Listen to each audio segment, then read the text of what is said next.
일이라고 하는 단어에 대해서 이야기를 합니다. 우리가 이 일이라고 하는 단어는 이 시간에는 과학에서의 일을 이야기를 해요. 과학에서의 일. 과학에서의 일은 어떤 것만 과학에서 일이라고 이야기를 하냐면요. 물체에 힘이 작용을 해서 물체가 힘의 방향으로 이동하는 경우에만 일이라고 이야기를 합니다. 그래서 힘이 작용은 하지만 물체가 움직이지 않는 경우나 또는 힘이 0이거나 물체가 움직이는데 힘이 0인 경우도 있을 수 있습니다. 뭐 빙판 같은 곳에서. 그리고 힘이 작용을 하는데 다른 방향으로 움직인다. 뭐 이런 것들, 여러 가지 것들은 다 일의 값이 0이에요. 그래서 힘이 작용해서 힘의 방향으로 이동하는 경우만 1이고 이 값은 그래서 어떻게 구하냐면은 1은 힘 곱하기 이동 거리라고 하는 식으로 우리가 구합니다. 그래서 힘은 단위가 뉴턴이고요. 이동 거리는 미터니까 뉴턴 곱하기 미터 해가지고 새로운 단위를 하나 만들어내는데 줄이라고 하는 단위를 만들어냅니다. 줄. 네, 줄이라고 하는 단위를 만들어내고 굳이 그래서 이거를 뭐 짧게 쓰면은 W는 F 곱하기 S 이렇게 쓰기도 합니다. 근데 이걸 이렇게 쓰면 또 헷갈릴까 봐 여러분들은 힘 곱하기 이동 거리는 1이다. 이렇게 하면 되겠습니다. 네, 그리고 우리가 그러면 1줄이라고 하는 이 줄이라고 하는 개념을 다시 한번 이야기를 하는데 이 1줄이라고 하는 단위는 1뉴턴의 힘으로 1미터를 이동시켰을 때 한 일의 양을 1줄이라고 이야기를 합니다. 1뉴턴이라고 하면 대략적으로 한 0.1kg 정도 든다라고 보면 되겠습니다. 그래서 0.1kg짜리 물체가 어디에 있냐면 1m 정도 위에 물체가 있어요. 대략적으로 한 0.1kg 정도, 0.102kg 정도 되는데 얘가 아래로 요 바닥까지 떨어졌을 때 한 일의 양 이렇게 생각을 할 수 있겠네요. 네, 그러면 우리가 일의 양이 0인 경우 언제가 0이냐면은 물체의 힘이 작용하여 물체가 힘의 방향으로 이동하는 경우가 아닌 것들은 다 일의 양이 0입니다. 이게 아닌 경우는 다 일의 양이 0이에요. 그래서 여기에서는 일의 양이 0이려면은 어떤 값이 0이어야 되냐면은 1은 힘 곱하기 이동거리니까 힘의 방향으로 이동한 거리가 있을 때 일의 양이 정해지니까 뭐 심플하게 생각을 하면은 요게 0이면 일의 양은 0이죠. 또한 이동 거리가 없으면 이것도 일의 양이 0이고요. 물론 둘 다 0이어도 0이죠. 둘 다 0이어도. 네, 이거를 우리가 예시를 몇 가지를 좀 들어서 이야기를 합니다. 일단은 물체에 작용하는 힘이 0일 때, 힘. 네, 힘이 0일 때, 네, 힘이 0인 경우. 네, 언제 힘이 0이 되냐면, 주로 이제 스케이트 같은 거 탈 때, 쭉 미끄러지죠. 쭉 미끄러집니다. 그리고 또 언제 있냐면 여러분 에어하키라고 아나 모르겠습니다. 에어하키. 네, 에어하키 같은 경우는 여러분 오락실이나 이런 데 주로 많이 있는데 우리가 플라스틱 퍽이라고 하죠. 네, 플라스틱 퍽을 우리가 이제 퉁퉁 쳐가지고 이제 골을 시키는 그런 게임인데 돈을 넣으면 어떻게 되냐면 공기가 막 위로 올라와요. 그래서 그게 한번 툭 치면은 적은 힘으로도 쭉 끝까지 가요. 네, 이런 경우가 힘이 0이다.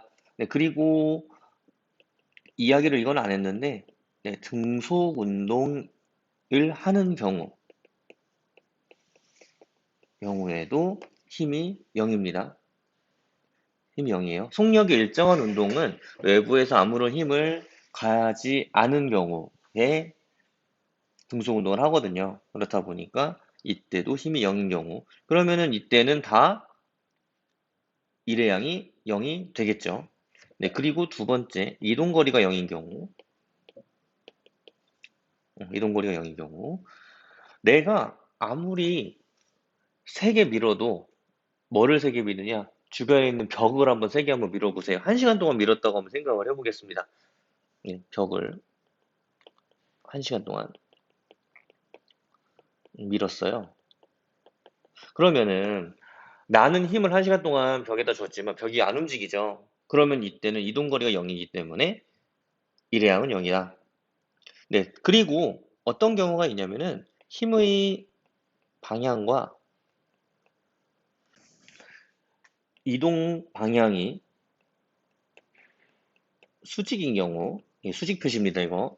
네, 수직인 경우인데, 이때는 여기 위에서 처음에 정의를 한번 다시 한번 봅니다. 물체에 힘이 작용하여 물체가 어느 방향으로, 힘의 방향으로 이동하는 경우에만 과학에서 말하는 1이라고 정의를 했었어요.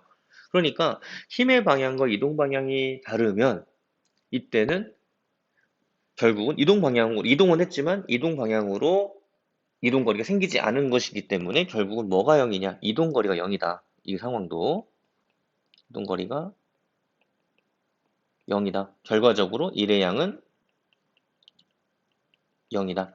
어떤 케이스가 이러냐면은 내가 물체를 들어 올렸어요. 그러면 나는 중력이 항상 아래쪽으로 작용을 하기 때문에 나는 힘을 어디로 줘야 되냐면 들고 있을 때는 위로 줘야 돼요. 버티고 있어야 되니까.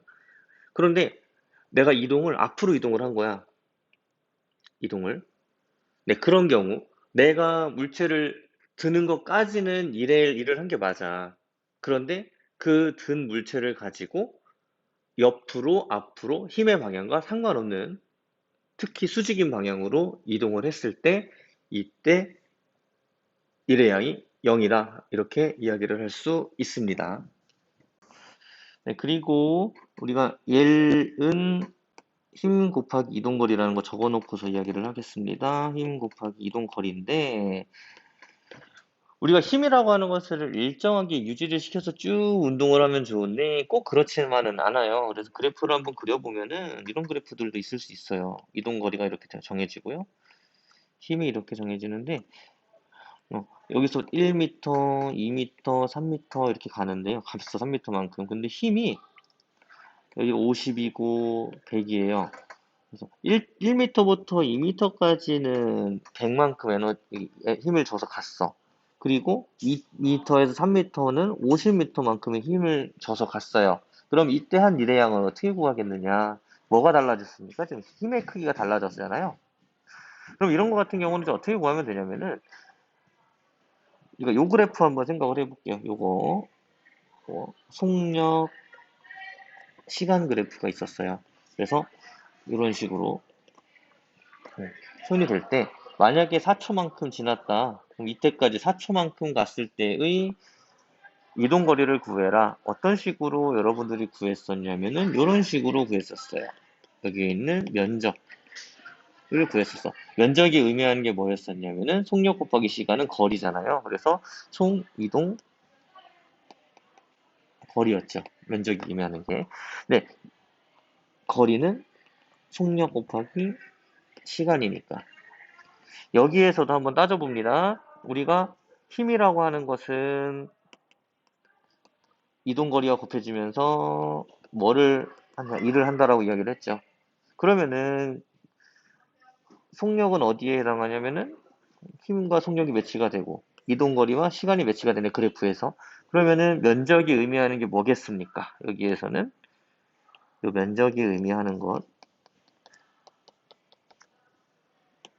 네, 여기에서 면적이 의미하는 것이 뭐냐면은 일의 양이 되겠죠. 그러니까 만약에 힘의 크기를 다르게 해도 상관이 없어. 면적만 구하면 돼. 그럼 총 일의 양은 얼마냐? 여기는 면적입니다. 이렇게 구하면 된다는 얘기입니다. 이 상황에서는 그럼 어떻게 구하냐면은 100 곱하기 2 더하기 50 곱하기 3, 1이죠. 50 곱하기 1이네요. 3에서 2 빼야 되니까 1 그러면은 250줄이 나온다. 이렇게 계산한다는 거지. 이렇게 계산합니다. 그래서 그래프로 나오면 여러분들이 힘하고 이동거리가 나왔으면 이거 곱한 값은 이 면적은 1의 양이구나. 이렇게 파악을 할 수 있겠습니다.